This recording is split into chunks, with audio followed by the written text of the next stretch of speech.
বন্দে ভারত হচ্ছে 6:10 ছাড়ার কথা, সেটা 6:40 পর্যন্ত কেন ছাড়ছে না তার কোনো ইনফরমেশন আমাদেরকে দেওয়া হয়নি। 6:40 স্টেশন থেকে বলা হলো যে টেকনিক্যাল ফেলিওরের জন্য এটা যেতে দেরি হবে।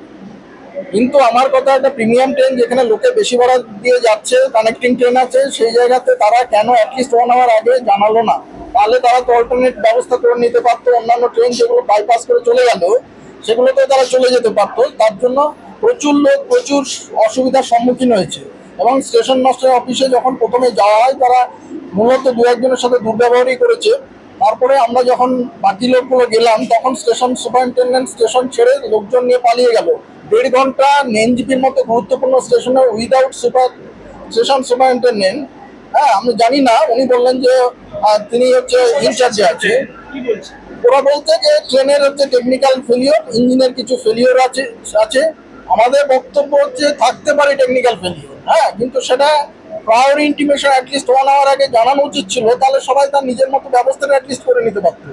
যার জন্য সমস্ত ম্যাক্সিমাম প্যাসেঞ্জারকে প্রচুর সাফার করতে হয়েছে। আর তার চেয়ে বড় কথা কর্তৃপক্ষের উদাসীনতা, তারা কোনো রকম করলো না। আমি রেলওয়ে মিনিস্টারকে হচ্ছে টুইট করেছি, তো এখান থেকে এখানে কোনো ম্যানেজার ফোন করেছিলেন, তিনি বললেন যে লোকো থেকে নাকি তাদের হচ্ছে ইন্টিমেশন বা ইনফরমেশনের হচ্ছে লোকো থেকে কোনো একটা দেওয়া হয়নি, যার জন্য সমস্যা হয়েছে। আমার কথা, এনজিপি একটা গুরুত্বপূর্ণ স্টেশন, সেই স্টেশনে থেকে প্রথম কথা তো তারা ঠিক মতো হচ্ছে টাইমের ব্যাপারটা কোনো গুরুত্বই দিল না। আমাদের সময়ের গুরুত্বটা তারা ঠিক মতো দিচ্ছে না। এবং আমরা এই ব্যাপারটাতে আতঙ্কিত, এই ধরনের হচ্ছে অ্যাডমিনিস্ট্রেশন। আমাদের সাথে হচ্ছে স্টেশন সুপারিনটেন্ডেন্ট পালিয়ে গেলেন, কয়েকজন হচ্ছে সিকিউরিটি স্টাফকে রেখে দিয়ে তারা কার্যত 1.5 ঘন্টা NJP station without station superintendent ছিল।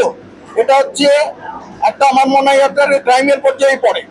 তো সেই পার্টটাকে আমি কর্তৃপক্ষ বলবো ভবিষ্যতে যেন এই ধরনের ঘটনা পুনরাবৃত্তি না ঘটে, সেটার দিকে অবশ্যই নজর দেবেন।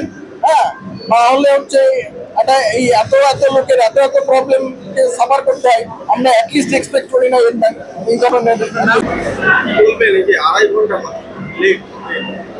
আমি আমার লাস্ট ডেস্টিনেশন গুয়াহাটি পর্যন্ত ছিল না, আমি যেতেছিলাম ত্রিপুরাতে। আপনারা জানেন এখনকার দিনে মেয়েদের সাথে কিরকম দুর্ব্যবহার হয় বা কিরকম পরিস্থিতি। এরকম ভাবে সকল মা বাবাই চায় একটা সেফ জার্নি করাতে।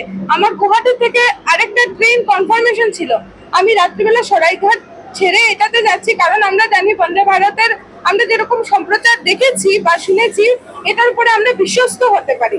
কিন্তু আমাদের সাথে আজকে এরকম করবে। আর সব থেকে বড় কথা, আমাদেরকে একবারও জানানো হয়নি। আমরা অনেক সময় থেকে দাঁড়িয়ে আছি, অনেক সময় থেকে অপেক্ষা করছি, কালকে রাত্রি থেকে বসা স্টেশনে।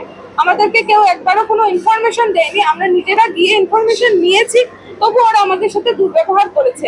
আর এনজিপির মতো একটা জাংশন, যেখানে আমরা জানি অনেক জায়গায় মানুষ ভ্রমণ করতে যায়, এখানে কোনো স্টেশন মাস্টার নেই। আমাদের সাথে ব্যবহারও ভালো হয়নি, এটা আমরা আশা করিনি। এর থেকে বেশি কিছু বলার নেই।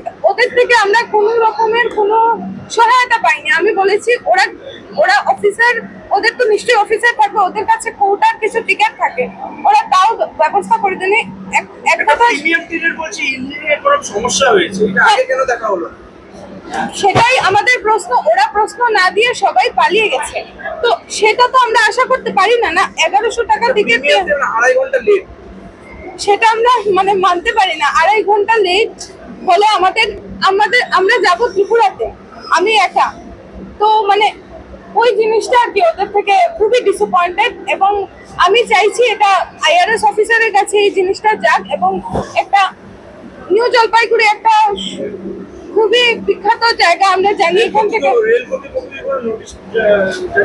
না, আমি জানি না, ওনারা বাকিরা হয়তো কোনো টুইট করেছেন বা আমি চাইছি আইআরএস অফিসার স্যারের দৃষ্টিভঙ্গিতে এই জিনিসটা আসুক, যাতে ভবিষ্যতে আমাদের যে অসুবিধা হচ্ছে অন্যদেরকে সাফার করতে না হয়। আমি আজকে সারা রাত গুয়াহাটি স্টেশনে কোথায় থাকবো আমি তা বলতে পারি না। এই নিরাপত্তার দায়িত্ব কে নেবে, সেটাই। আর কিছু বলার নেই। ওদের কাছ থেকে আমরা একটু হলেও আমরা কিছু আশা করেছিলাম, তা ওরা সবাই চলে গেছেন জায়গা ছেড়ে।